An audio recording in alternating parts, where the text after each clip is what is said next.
শখের কাজটা শুরু করে দিলাম। আমার শখের কাজটা কি ছিল আজকে দেখতে পারবেন। এটা শুধু আমারই শখ না, আমার জামাইয়েরও শখ। আসসালামু আলাইকুম, সবাই কেমন আছেন? আলহামদুলিল্লাহ, আমরাও সবাই ভালো আছি। শখ পূরণ করতে গিয়ে বাগানে চলে আসলাম, আর বাগানে এসে দেখি বাগানের অবস্থা নাজেহাল। বাগানটা পুরোপুরি জঙ্গল হয়ে গেছে। এখন এই জঙ্গলটা আমাদেরই পরিষ্কার করতে হবে। আমি এর আগে কখনো এটা পরিষ্কার করিনি, তাই আমার কাকে দেখিয়ে দিচ্ছিল কিভাবে কি করতে হয়। এখানে আমার জামাই কোদাল দিয়ে মাটি কুপিয়ে আলগা করে নিচ্ছে। সেও কখনো এর আগে এসব করেনি। চাইলেই আমরা এসব লোক দিয়ে করাতে পারতাম, কিন্তু নিজেদের শখ তাই নিজেরাই পূরণ করব। প্রথমে ভাবছিলাম এ আর এমন, কিন্তু কাজ করতে করতে আমাদের নাজেহাল অবস্থা হয়ে গেছিল। কাকির জঙ্গলগুলো পরিষ্কার করার পর আমিও কাজে লেগে গেলাম। এখানে আমিও কাজ করা শুরু করে দিলাম। এর মধ্যে আম্মু তো আবার একটা ভয় দিয়ে দিল, কারণ জঙ্গলে নাকি অনেক যোগ থাকে। তাই একটু ভয়ে ভয়ে কাজ করতেছিলাম, কারণ আমি যোগকে অনেক ভয় পাই। আর আজকে আমরা লাল শাক বানাবো, তার জন্যই আমাদের এই অবস্থা। আমার জামাই প্রথমে বড় বড় চাকা করে নিচ্ছিল। বড় বড় চাকা করার পর মাটিগুলো আবার ছোট ছোট করে কুপিয়ে নিল,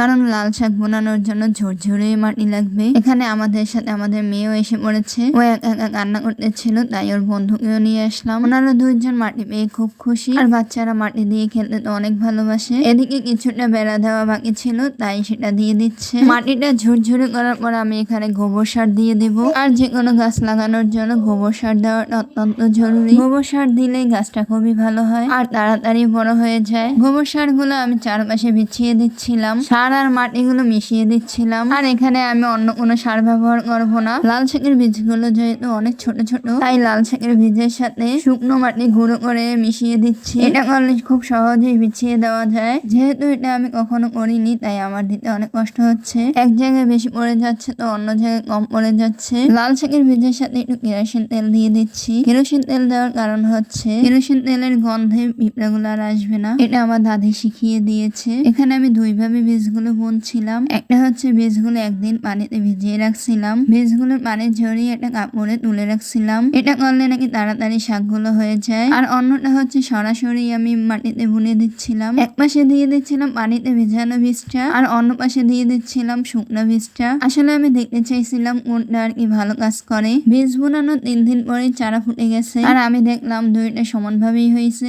তাই এত কষ্ট না করে ডাইরেক্ট শুকনোটা দিলেই হবে। এখানে আমি লাল শাক বোনানোর চারপাশে কিছু বেগুন চারা, মরিচ চারা আর টমেটো চারা লাগিয়ে দিচ্ছিলাম। ওদিন আমি ভালো চারা পাইনি, অনেক ছোট ছোট চারা পেয়েছিলাম। এদিকে আমার জামাই চারপাশে পানি দেওয়া শুরু করে দিয়েছে। আমাদের বাগানের পাশেই একটা ছোট খাল আছে, কিন্তু ওখানে সবসময় পানি থাকে না, জোয়ার আসলেই পানি থাকে। ওখান থেকে পানি উঠিয়ে দিয়ে দিচ্ছিল। ভিডিওটা ভালো লাগলে অবশ্যই লাইক, কমেন্ট, শেয়ার করবেন। আল্লাহ হাফেজ। সবাই দোয়া করবেন আমাদের জন্য।